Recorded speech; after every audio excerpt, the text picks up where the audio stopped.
Bismillahirrahmanirrahim. Assalamualaikum warahmatullahi wabarakatuh. Bapak Ibu Guru, kembali lagi bersama saya dalam channel Tastura Edu. Dalam video kali ini saya akan membahas Permenpan RB nomor 21 tahun 2024 tentang jabatan fungsional guru. Nah, secara khusus di sini saya akan fokus ke bab 3, pasal 7 dan pasal 8 tentang tugas jabatan dan ruang lingkup kegiatan guru. Nah, di sini nomor 1 dibahas tentang 5M.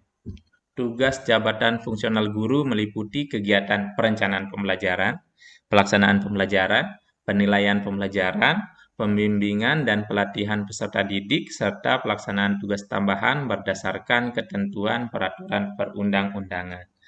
Nah, kita cukup familiar ya dengan 5M ini, khususnya setelah ini di-up di pengelolaan kinerja. Nah, yang kedua di sini, tugas sebagaimana dimaksud pada ayat 1 dilakukan dengan memberikan layanan yang berorientasi pada peserta didik. Yang menarik di sini Bapak Ibu, di ayat ketiga, ruang lingkup kegiatan sebagaimana dimaksud pada ayat 1 pada setiap jenjang jabatan meliputi A.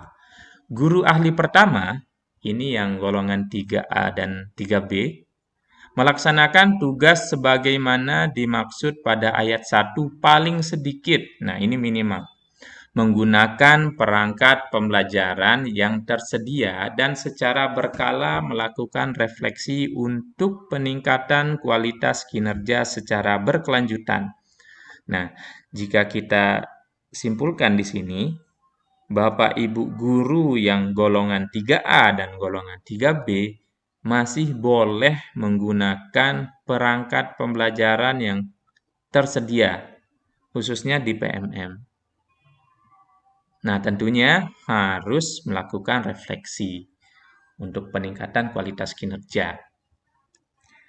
Nah, kemudian B, guru ahli muda, ini golongan 3C dan 3D, melaksanakan tugas sebagaimana dimaksud pada ayat 1, paling sedikit melakukan modifikasi perangkat pembelajaran yang tersedia dan secara berkala melakukan refleksi untuk peningkatan kualitas kinerja secara berkelanjutan. Nah, di sini Bapak Ibu, kalimat paling sedikit melakukan ini minimal berarti ya. Berarti kita masih bisa melaksanakan lebih baik lagi. Di sini kalau untuk ahli muda paling sedikit yaitu melakukan modifikasi. Jangan plek ketiplek pakai yang sudah ada. Jadinya kalau yang ada itu silakan disesuaikan dengan kondisi lingkungan dan kondisi real yang ada di sekolahnya Bapak Ibu. Ini yang perlu digarisbawahi adalah paling sedikit. Tentunya akan semakin baik apabila Bapak Ibu menjadi membuat sendiri secara mandiri ataupun kolaborasi, atau bahkan menjadi kontributor bagi rekan-rekan sejawat. Kemudian C, guru ahli madya. Ini golongan 4A, 4B, dan 4C. Melaksanakan tugas sebagaimana dimaksud pada ayat 1 dengan menggunakan perangkat pembelajaran yang dirancang secara mandiri dan atau berkolaborasi dengan teman sejawat. Paling sedikit untuk dirinya sendiri dan secara berkala melakukan refleksi untuk peningkatan kualitas kinerja secara berkelanjutan. Nah, di sini untuk guru ahli madya sudah diminta untuk membuat sendiri, Bapak Ibu. Baik secara mandiri maupun secara kolaboratif. Ini minimal untuk diri sendiri. Semakin baik apabila nanti Bapak Ibu guru yang sudah ahli madya berbagi kepada rekan-rekan lain. Kemudian di sini D, guru ahli utama melaksanakan tugas sebagaimana dimaksud pada ayat 1. Nah, guru ahli utama ini golongan 4D dan juga 4E. Nah, di sini guru ahli utama menggunakan perangkat pembelajaran yang dirancang secara mandiri dan atau berkolaborasi dengan teman sejawat untuk dirinya sendiri dan guru lain, serta secara berkala melakukan refleksi untuk peningkatan kualitas kinerja secara berkelanjutan. Nah, di sini Bapak Ibu guru yang sudah ahli utama tentunya merupakan guru yang sudah punya pengalaman tertinggi, sehingga di sini sudah diminta untuk membuat sendiri ataupun secara kolaborasi dan juga berbagi kepada guru lain. Yang perlu digarisbawahi adalah Bapak Ibu, ini adalah paling sedikit untuk masing-masing golongan. Jadinya Bapak Ibu bisa tetap, misal guru ahli pertama membuat sendiri dan menjadi kontributor seperti guru ahli utama. Tentunya boleh-boleh saja, itu sangat bagus tentunya.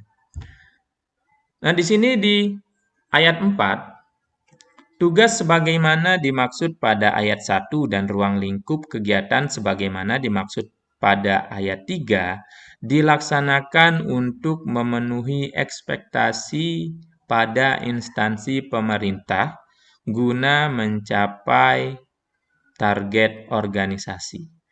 Nah, ini ada kaitannya dengan pengelolaan kinerja tentunya. Kemudian ayat 5, ekspektasi sebagaimana dimaksud pada ayat 4 ditetapkan berdasarkan prinsip pengelolaan kinerja pegawai aparatur sipil negara sesuai dengan ketentuan peraturan perundang-undangan. Selanjutnya Bapak Ibu di sini di pasal 8. Nah, ini juga cukup menarik. Di ayat 1, dalam rangka pembinaan karir guru dapat diberikan penugasan sebagai pertama, kepala satuan pendidikan, yang kedua pendamping satuan pendidikan, kemudian pendidik pada jalur pendidikan non-formal, atau peran lain yang ditetapkan oleh menteri yang menyelenggarakan urusan pemerintahan di bidang pendidikan. Nah, sekarang kepala sekolah maupun pengawas atau pendamping sekolah statusnya merupakan guru yang diberikan penugasan. Ini bukan tugas tambahan ya Bapak Ibu, diberikan penugasan. Jadinya kepala satuan pendidikan adalah tugasnya menjadi kepala sekolah, bukan guru yang diberikan tugas tambahan sebagai kepala sekolah. Sama halnya dengan pengawas atau pendamping. Pendamping ini diberikan penugasan, bukan diberikan tugas tambahan. Apakah kepala satuan pendidikan dan pendamping satuan pendidikan ini wajib mengajar di kelas seperti guru? Nah, tentu saja untuk saat ini tidak wajib ya, karena kepala satuan pendidikan ini merupakan perubahan dari kepala sekolah dan juga pendamping satuan pendidikan ini merupakan perubahan dari pengawas sekolah. Jadinya untuk aturan terakhir tidak ada kewajiban untuk mengajar di kelas. Pada ayat 2, penugasan sebagaimana dimaksud pada ayat 1 ditetapkan sebagai kinerja guru. Nah, ini adalah dua pasal yang cukup menarik di Permenpan RB nomor 21 tahun 2024 tentang tugas jabatan guru dan juga penugasannya. Intinya yang perlu digarisbawahi adalah kata paling sedikit tadi dan juga diberikan penugasan, bukan diberikan tugas tambahan. Baik, demikian video dari saya. Semoga bermanfaat. Wassalamualaikum warahmatullahi wabarakatuh.